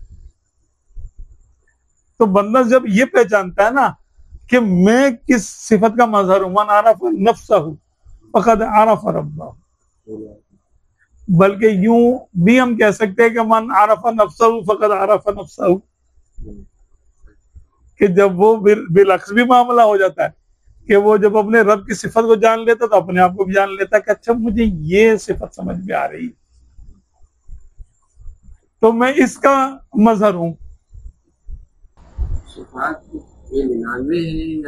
अरे बेशुमार सिफात है, 99 तो सिर्फ हमें असमाए सिफाती बताए गए हैं, असमा बताए गए हैं, बाकी हर मखलूक में अलग नाम है। कहते हैं ना 18,000 आलम, तो फिर हर आलम में भी पता नहीं कितने आलम, तो बेशुमार तो अवालिम है, हर एक में अलग अलग सिफात हैं उसकी, और तमाम सिफात उसकी मखलूक में जाहिर भी नहीं हो गई, कुछ जन्नत में जाहिर होंगी, कुछ दोज़ख में जाहिर होंगी, और कुछ होती रहेंगी होती रहेंगी होती रहेंगी, ना सिफात खत्म होगी ना ज़हूर खत्म होगा, इन्हीं की मार्फत बढ़ती चली जाएगी। वल आखिरतु खैरुल लक मिनल ऊला, और ए महबूब तुम्हारे लिए हर आने वाला वक्त पिछले वक्त से बेहतर है। तो मार्फत में और इल्म में भी तरक्की होती चली जाएगी हमारे आका की। तो वो इल्म और मार्फत कौन सा होगा? वो ज़ात सिफात की मजीद मार्फत का इल्म, जो आका सल्लल्लाहु अलैहि वसल्लम को आज हासिल नहीं है और कल हासिल होगा, जो कल हासिल होगा परसों उससे बढ़ के हासिल होगा, अगले दिन उससे ज्यादा हासिल होगा, और अगले दिन ये घड़ी चलती रहेगी ऊपर। हाँ, ये इसमें नुज़ूल नहीं है, ये उरूज ही उरूज, वरफ़अना लका ज़िक्र, ये आगे से आगे मामला बढ़ता चला जाएगा। ये सब वो तस्वीर फिरी दिल ना फिर की लाना तस्वीर पढ़ के हुई तो जब वो तस्बीह का टाइम होता है, सालिक का तस्बीह पढ़ रहा होता है, तो उसको कोई ये समझा दे कि यार ऐसे तस्बीह पढ़ने का क्या फायदा, दिल तो तेरा फिरा नहीं, अब वो क्या करे? हाँ, असल में बात यूं है कि उन्होंने बाबुल शाह रहमतुल्लाह अलैह ने फरमाया है कि तस्बीह फेरने का मकसद सिर्फ तस्बीह ही फेरना नहीं है, ये मकसूद असली नहीं है कि भाई कितनी गिनती गिननी है, अच्छा 100 दफा पढ़ना है, तो हमने यूं यूं 1 1 2 2 4 5 10 12 20 होगा 100 होगा। अगर तस्बीह के साथ दिल भी फिरे फिर सही है ना, और तस्बीह से दिल फिरता, जिक्र से हरारत, हरारत से नूर, और नूर से बंदा नूर और नूर हो जाता, तो जिक्र से ही तो होता है। हाँ, ऐसा नहीं है कि जिक्र करना ही छोड़ दे बंदा। हाँ, जिक्र करना छोड़ देगा। वज़्कुरुल्लाह कसीरन लअल्लकुम तुफ्लिहून, अल्लाह तो फरमान है कि कसरत से जिक्र करो ताकि तुम्हें फलाह हासिल हो। तो बाबा बोले कि रहमतुल्लाह अलैह के शेर का ये मतलब हरगिज नहीं है कि हम तस्बीह ना फेरें, बल्कि ये हुक्म है कि तस्बीह के साथ साथ दिल को भी फेरने की कोशिश करो। तस्बीह तो फेरो, वज़्कुरुल्लाह कसीरन, कसरत से जिक्र करो, लेकिन दिल को शामिल करके करो। ये नहीं कि दिल को अलग रख लो और जबान से खाली, वो तो फिर अगर जिसमें इखलास ना हो, जिसमें दिल शामिल ना हो, जिस इबादत में दिल शामिल ना हो, यानी नियत ही खालिस ना हो, वो तो एक बेजान बुत की मानी है, इसमें रूह नहीं है, बेकार है वो, उसका मना किया। हाँ, तो ये जिक्र करने से इंशाअल्लाह उसका दिल जारी होगा। बिल्कुल होगा जारी इंशाअल्लाह। अच्छा, ये भी देखा गया है, तजुर्बे की बात है कि जब कभी कुछ ऐसे सालिक होते हैं जिनको मुरीद जब शेख जब उनको तरबियत देते हैं, तो ऐसा भी देखा गया है कि कुछ मुरीद ऐसे होते हैं उन पर एकदम से मुसीबतें आ जाती हैं। एक साहब थे, उनको उनके वालिद साहब ने घर से निकाल दिया। एक और साहब थे, उनको तो सारे जहां में उनकी बदनामी मिल गई। तो वो ये सोचते होंगे कि यार जब से मैंने बैत किया मेरे को तो मुसीबतों के पहाड़ टूट गए। इसके बारे में इसका मतलब मकबूल हो रहा है उनका जिक्र, बदनामी मिल रही है, घर से निकाल दिया है, अच्छा है, बेहतर है, दुनिया से निकल रहा है ना, दुनिया से दिल टूट रहा है कि नहीं? ऐसा वैसा टूट रहा है। उससे बोलो कि भाई ये बताओ कि क्या जिक्र में दिल लग रहा है कि नहीं? अब तो ऐसा लग रहा है बस खत्म हुई बात। मकसूद तो यही है ना, दुनिया में दिल लगाना मकसूद थोड़ी है। हदीस पाक में है कि दुनिया और आखिरत 2 शौकने हैं, एक को मनाएगा तो दूसरी जरूर नाराज होगी। अब तू देख ले कि किसको मनाता है, तो दोनों को राजी रखना तो मुश्किल है ना भाई। अच्छा, ये ऐसा नहीं हो सकता कि अल्लाह इनमें तवाफुक कर दे तो कर दे, वरना ये दुनिया को जन पकड़ेगा तो दीन का हिस्सा चला जाएगा, दीन की तरफ जाएगा तो दुनिया उतने जाती रहेगी उसके पास से। अब देख लो कि किसको पकड़ना है किसको छोड़ना है। बुजुर्गों की मिसालें देते हैं, इमाम आज़म की, क्या दीन भी था, वैल भी था, तिजारत भी थी। तो उनकी तिजारत दुनिया थोड़ी थी, दुनिया उनके पास बिल्कुल नहीं थी, उनकी दौलत भी दीन थी। 4000 रुपए 10 का कपड़ा बेचते थे, आप हमारे दुनिया में दौलत दुनिया थोड़ी है, फकीर का कासा भी दुनिया है और बादशाह का ताज भी दुनिया नहीं है। क्यों? ये दुनिया वो है जो रब से गाफिल कर दे। अच्छा, जो शुक्र करने वाला होता है वो ताज पहन के शुक्र करेगा, वाह मेरे मौला मैं तो कासे के काबिल था, तूने ताज बना दिया। ये ताज उसका दुनिया नहीं है, ये दीन है। और फकीर का वो कासा, और फकीर का कासा शिकवे का बायस बन जाएगी, या अल्लाह किसी को ताज सुल्तानी, किसी को भीख दर दर दे। तो मुझे भीख वालों पे कर दिया तूने, माज़अल्लाह ये शिकवा पैदा हो जाए किसी को। तो ये उसकी दुनिया है। इस कासाए फकर ने उसको शिकवा करा दिया।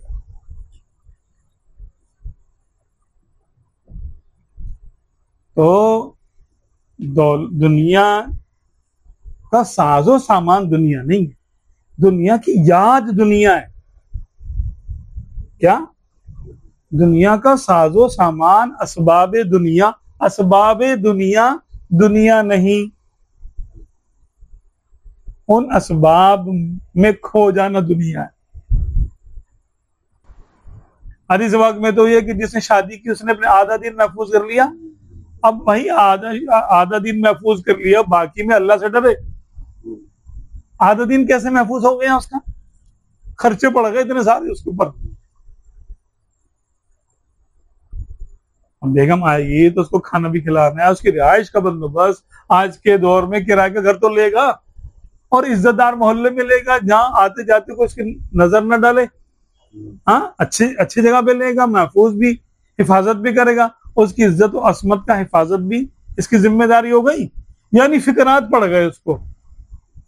अभी चौकीदार भी बन गया, हाँ, ताजिर भी बन गया, कमाएगा भी और हर वक्त फिक्र में लगा रहेगा कि अब ये वाला बिल आ रहा है, अब ये वाला बिल आ रहा है, अब ये वाला बिल आ रहा है। ये तो दुनियादार हो गया ना पूरा। सही मज़ाहिब में नहीं, ये वो मसाइब और ये तफक्कुरात हैं जिससे गुनाह माफ होते नहीं। अगर इसको रिज़्क़ हलाल से करे, रिज़्क़ हलाल से करे, देखो वो अल्लाह की एक बंदी का कफील हो गया। जो किसी को एक दफा खाना खिला दे, भूखे को खाना खिलाना क्या है ना? रब राजी होता है ना, अच्छी नीयत से करे तो। और अपनी बेगम को खाना खिला दे, वो भूखी नहीं होती क्या? निकाह करना अंबिया की सुन्नत है, कोई इतनी हकीर चीज थोड़ी है। टेंशन जो होगी इससे गुनाह माफ होता है। हदीस बाग में कि बंदों पर अल्लाह ने कुछ गुनाह ऐसे लिख दिए हैं जो अहलो अयाल की वजह से माफ होते हैं। अहलो अयाल की तंगी, परेशानी, मुसीबत, बच्चा बीमार होगा तो आप रोएंगे भी, दवा भी करेंगे, डॉक्टरों के पीछे भागेंगे, डॉक्टरों की झिड़कियां भी सुनेंगे, उनका खर्चा भी देंगे, रक्षा का किराया, टैक्सी का, या अपनी गाड़ी है तो उसके पेट्रोल, उसके मेंटेनेंस, ये सारा आप करेंगे ना। तो ये सारे का सारा आप मुफ्त में थोड़ी जा रहा है, इससे गुनाह माफ हो रहे। अहलो अयाल वाला सूफी अकेले सूफी से बहुत ऊपर होगा। हाँ, सुन्नत को लेके चल रहा है भाई। हम भी ये वो है अहलो अयाल वाला, ये अकेला नहीं, हल्का नहीं है ये। इसकी औलाद भी होगी, इसके लिए मग़फ़िरत की दुआ करेगी, वरना कम से कम नमाज में तो बोलेगी रब्बना फ़िरली वाली वाली दैया, अल्लाह मुझे बख्श दे और मेरे माँ बाप को भी बख्श दे। 20-25 साल, 30 साल, 40 साल इसकी मौत के बाद ये कम से कम दुआ तो मिलेगी इसको। और एक दफा भी कबूल हो गई तो इसकी मग़फ़िरत हो गई। क्या एक नमाज भी कबूल नहीं होगी इसकी औलाद की? हाँ, फिर उसके लिए जो उसके लिए खाना पीना, इज्जत की हिफाजत, इस्मत की यानी हिफाजत, और उसको दीन पे चलाना, उसके पर्दे का ख्याल करना, उसको एक अमन वाला और सुकून वाला घर फराहम करना, ये शोहर की जिम्मेदारी है ना। तो इतनी जिम्मेदारी पूरी करने का उसको कुछ नहीं मिलेगा क्या? ये सारा नेकी का काम है। फिर अपनी भी इसकी निगाह रुकेगी, उसकी यानी महफूज रहेगा, हाँ, गुनाहों से बचेगा। फिर सुन्नत अंबिया सबसे बड़ी बात ये अलैहिस्सलातु वस्सलाम अजमाइन, अन्निकाह मिन सुन्नती, निकाह करना मेरी सुन्नत है। आप सल्लल्लाहु अलैहि वसल्लम इरशाद फरमाया, औ कमा क़ाल सल्लल्लाहु अलैहि वसल्लम, तो ये सुन्नत है और इसमें नस्ल इंसानी की बका है। अगर इसको इसके फवायद समेत इस्लामिक आइडियोलॉजी को लेके वो चलेगा तो उसका हर लम्हा सवाब में है, तुम्हारे को ये फजीलत हासिल नहीं होगी। अगर बीवी बच्चों वाला आदमी फिक्र में सो गया और उसका सोना भी इबादत है कि भाई उठूंगा, अब घर जाऊंगा, अब जाऊंगा बच्चों के लिए, सुबह रात भर सोऊंगा, सुबह रिस्के हलाल कमाऊंगा, बच्चों को ला के दूंगा, खाना वाना खिलाऊंगा इनको, इनकी किसी का स्कूल की फीस जा रही है, किसी का ये हो रहा है, मतलब वो एटीएम मशीन होता है बाप तो बेचारा। हाँ, तो इतना आप मस्जिद में तो नहीं दे सकते इतना, हालांकि वो भी राय खुदा, ये भी राय खुदा। मस्जिद में देने से बेहतर हलाल माल अपने हलाल रास्ते पर खर्च करना ये अफजल है जो अपने घर में किया जाए, ये मस्जिद में देने से अफजल है। अब मस्जिद में देना बंद नहीं कर देना भैया, हाँ ये मैं यही कर लूं सारा, मस्जिद का भी हक होता है। मैं एक बात बता रहा हूं कि अगर अच्छी नीयत से करेगा तो फिर इसको घर में इतना सवाब है, मेहनत करने का सवाब है, जो थक जाता है फिर अपने लिए कम कमाता है, 4 अफराद घर के हैं, 5 अफराद घर के हैं, 10 है, अगर ये 1 लाख रुपए लेकर आता है तो अपना उसमें निकाले कितना खर्चा होता होगा इसका, 2-3 टाइम की रोटी, यानी इसका मुश्किल 4-5 हजार रुपए 8 हजार रुपए निकलेगा इसका अपना खर्चा जाती, कि जो ये खाने में चाय में होगा इसका, और बिजली के बिल में पंखे के नीचे बैठे चलो इसका हिस्सा निकलेगा इतना, 1.5-2 लाख का अगर घर का खर्चा है तो इसका मुश्किल 7-8 हजार रुपये 10 हजार लगा ले, बाकी तो ये औरों पे खर्च करना है ना। तो अपने करीबी भाई पर खर्च करना उसका सवाब नहीं है क्या?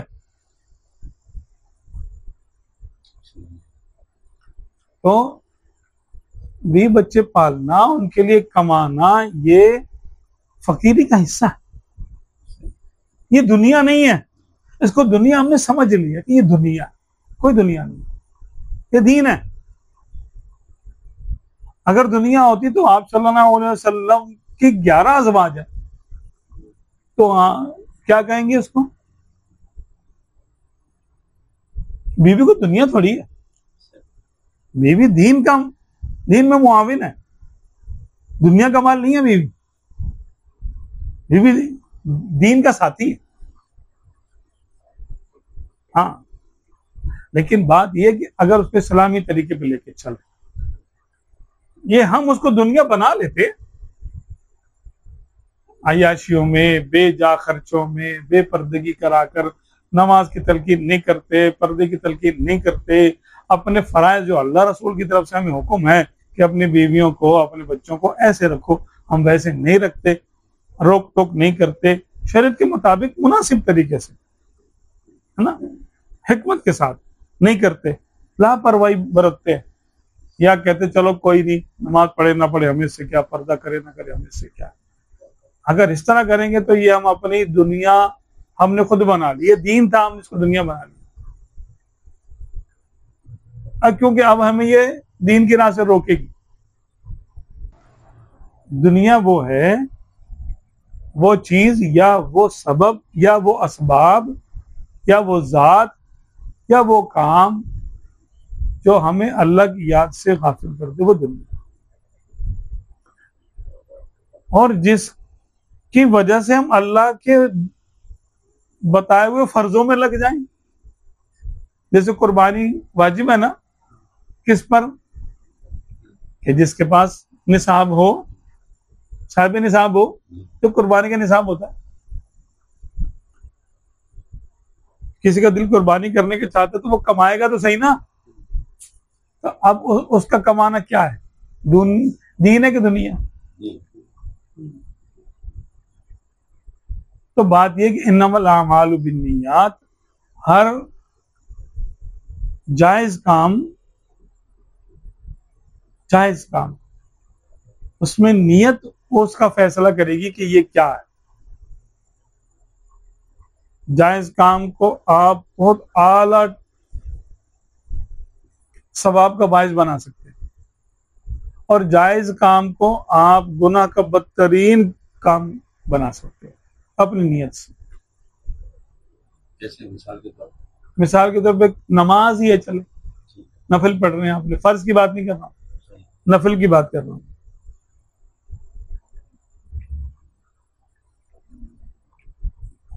नफिल है, आप अल्लाह को राजी करने के लिए पढ़ रहे हैं, अकेले में पढ़ रहे हैं।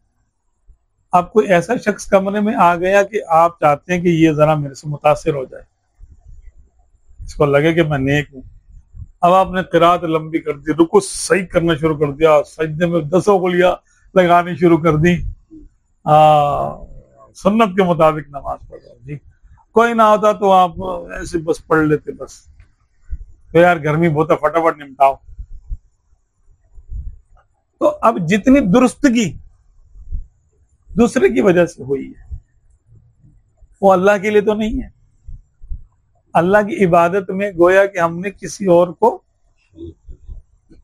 माबूद के तौर पर नहीं, लेकिन उसको राजी करने के लिए शरीक कर लिया, तो इसको कहते हैं शिर्क खफी।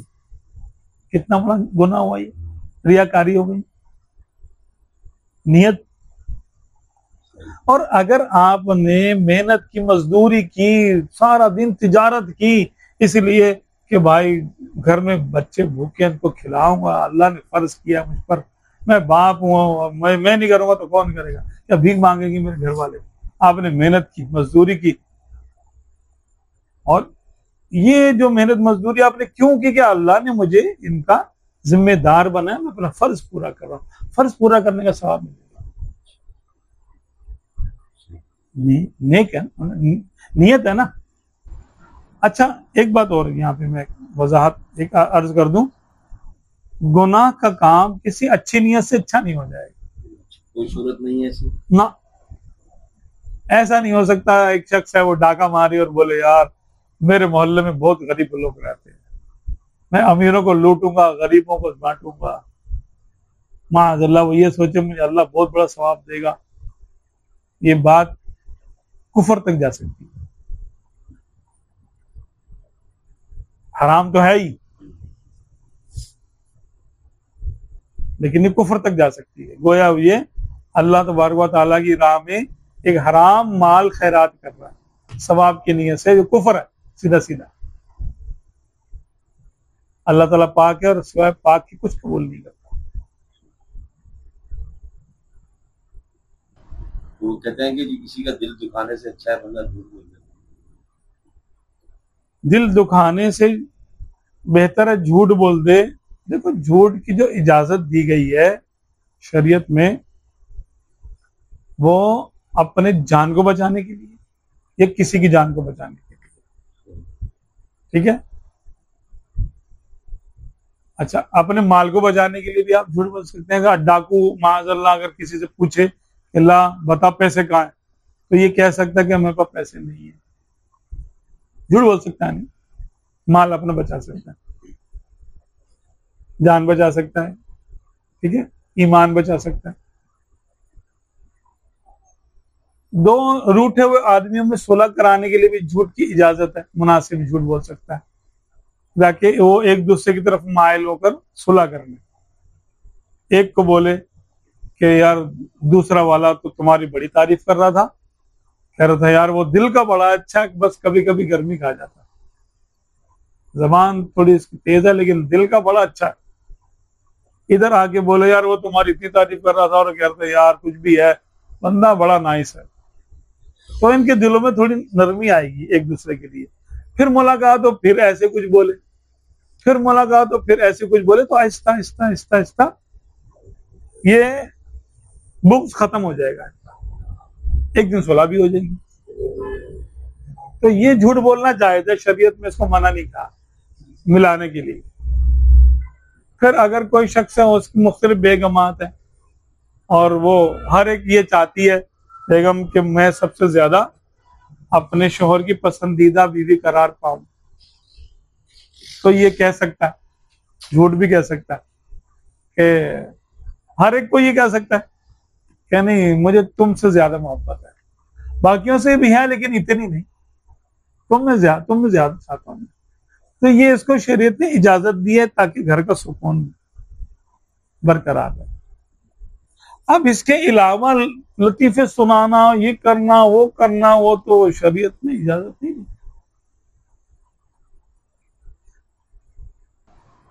हाँ, अगर कोई शख्स है, कोई आपसे आके पूछता है यार मैं फलां के साथ कारोबार करना चाहता हूं, बताओ करूं ना करूं। अब आप बोले जो सच है बता दे, यार वो बंदा ऐसा है भाई, लेन देन में ऐसा है, देख लेना। कोई रिश्ता करना चाहता है अपने किसी भाई का, बेटे का, बेटी का रिश्ता करना चाहता है किसी के यहाँ, और वो आपसे पूछता है भाई मैं इसके यहाँ रिश्ता करना चाहता हूँ, बताओ करूं ना करूं। तो आप कह सकते हैं कि भाई फला फला खराबी है इसमें। अब यहाँ आप सच बोले या झूठ की इजाजत नहीं है, क्योंकि आपके गवाही देने से वो रिश्ता कर लेंगे, वो कोई कारोबार कर लेगा और कोई कर्ज दे देगा। यार ये मेरे से कर्जा मांग रहा है, इसको दूं ना दूं, आदत तो नहीं है कहीं इसकी। आप बोलो नहीं, बड़ा अच्छा बंदा है भाई, सच बोलूंगा तो दिल टूट जाएगा उसका। ना अब बताओ भाई, वरना इसका माल जाया हो सकता है। आप बताया कि नहीं, वो कर्जा लेके भाग जाएगा, सलाम भी नहीं करेगा फिर तुम्हें, या जो भी सच बात है उसको बता दे तो नहीं मेरे से पैसे लिए थे तो मुझे तो दे दिए थे भाई टाइम पास, मेरा तजर्बा तो अच्छा है इसके बारे में। जो भी बात है उसको आप बता सकते हैं। उसमें अगर कड़वी बात है तो कड़वी भी बोलेंगे, उसमें दिल आजारी का मसला नहीं। हाँ, गीबत में भी नहीं आएगा ये कि वो पूछ रहा है ना आपसे, यानी जरूरतन किसी का ऐब बताया जा सकता है, ये जरूरत है, यहाँ पर शरई जरूरत है। क्योंकि अगर आप नहीं बताएंगे तो किसी की जान, माल या इज्जत को खतरा हो सकता है। इस वजह से सच बोलने की और यानी इजाजत है, में गीबत नहीं शुमार होगी। जैसा वो सालिक को कुछ तकलीफें आ रही हैं या कोई इस तरह, या उसको शेख ने कहा आप ये पढ़ाई करो, ये करो, वो सालिक कहता है लो जी, शेख को तो चाहिए वो नजर डाले और मुझे मेरी मंजिल तय करा दे।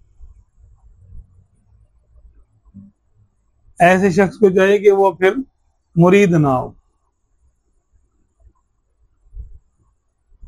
मुरीद होना कोई फर्ज वाजिब नहीं है, ठीक है, लेकिन शेख पर एतराज करना नाजायज। शेख को ऐसे करना चाहिए, ऐसे करना चाहिए। ये डॉक्टर के पास जाता है तो जाके बोले ना कि भाई मेरे सर में दर्द हो रहा है, यार आप लेजर ट्रीटमेंट करो यार फटाफट, ये वाला ट्रीटमेंट नहीं चाहिए, दर्द हो रहा है मेरे सर में, लगाओ 5 मिनट लगाओ यार, फारिग करो मुझे। डॉक्टर बोलेगा भाई पहले टेस्ट वेस्ट होते हैं, इतना बड़ा मसला होता है, ये तो बड़ा, इसके लिए मशीनें दूसरी होती हैं, इक्विपमेंट्स होते हैं और टेस्ट होते हैं। तो यार आप कैसे शेख हो यार, आप कैसे डॉक्टर हो, आपके पास मशीन नहीं है, डॉक्टर नहीं हो गया, आप पढ़े लिखे नहीं हो। तो लोग बोलेंगे भाई पढ़े लिखे हैं तभी तो इतना वेट करा रहे हैं। तो भाई हर चीज तरीके से होती है, हर काम तरीके से होता है। अगर वे तरीके के होने लगे तो ये दुनिया का निजाम ही तब्दील हो जाता है। उसको ये सब कुछ तकलीफें और वज़ाइफ और ये सब कुछ करने चाहिए। भाई तकलीफों से ही नफ्स मोल्ड होता है ना, पिघलता है, इसकी खुद ही टूटती है, अना टूटती है, ये अपने आप में आता है, वरना ये अपने जामे से बाहर हुआ फिरता है, समझता है मैं पता नहीं क्या हूं। जब ये बेबस हो जाता है, बेकस हो जाता है, सारे कस और बल निकल जाते हैं इसके, सीधा हो जाता है, फिर ये किसी काबिल होता है कि इसको फिर कुछ मुज़य्यन किया जाए इसको। जब सोने को जेवर में तब्दील करना होता है, सोना उसका होता है, खाम सोना होता है, कच्चा सोना लाते हैं तो उसको पिघलाते हैं ना, पिघलाते हैं उसको, तेजाब से साफ करते हैं या आग से साफ करते हैं या और कोई केमिकल अब आ गए होंगे उससे करते हैं, उसकी हालत बदल देते, तेजाब से गुजार देते हैं उसको, ताकि उसका खोट अलग हो जाए। जितना है ना उतना सामने आ जाए कितना सोना है, और फिर वो उसमें उसकी तज़ीन और आराइश के लिए उस पर हल्की हल्की चोटें भी लगाते हैं, उसको गर्म करते हैं, चोटें लगाते हैं उसको एक शक्ल देने के लिए। फिर वो किसी के ताज का यानी जर्रा बनता है, हिस्सा बनता है, और किसी के गले की जीनत बनता है, इज्जत से देखा जाता है, वो कीमती शुमार होता है। तो ये मामला नफ्स का भी है कि नफ्स को भी इसमें खाम माल बहुत है, मिलावटें बहुत हैं, आहिस्ता आहिस्ता आहिस्ता आहिस्ता पिघलाकर सीधा करके आलाइशों से पाक करके फिर कुछ हल्की हल्की जरबें लगाकर इसको बनाया जाता। अगर सोने का हो तो, और अगर लोहा हो तो फिर दम जरबें लगानी पड़ेंगी, फिर भट्टी भी दूसरी वाली होगी इसकी। हाँ, कि इसको तो बहुत ही सख्त जरूरत है भाई, इसके साथ सोने वाला मामला थोड़ी होगा नाजुक नाजुक। सोना तो फिर भी नहीं बनेगा, फिर कुछ सोना ना भले लेकिन खालिस फौलाद तो बन जाएगा, किसी काम आएगा। अरे ये जो मिसाइल मारे अपने बुनियाद में महसूस में, ये सोने के थोड़ी है। बात जगह कीमती से कीमती चीज सोना काम नहीं करेगा, प्लेटिनियम काम नहीं करेगा, और लोहा काम कर जाएगा। मा खलक़्ता हाज़ा बातिला, अल्लाह ने कोई चीज बेकार नहीं बनाई, हर एक की जगह अपनी अपनी। कहीं शीशा काम करता है, आप चश्मा लोहे का नहीं बनाएंगे, चश्मा शीशे का बनेगा। हाँ, और जैकेट आप खुदकुश वाली जैकेट जो ये लोग करते हैं कैसी होती है, बम वाली होती है ना, वो बारूद की होती है। अच्छा, जो बचने के लिए होते वो उसकी मुख्त फाइबर और लोहा और 4-5 तहों की वो बनती है। प्लास्टिक का भी अपना फायदा होता है, हर चीज का अपना फायदा।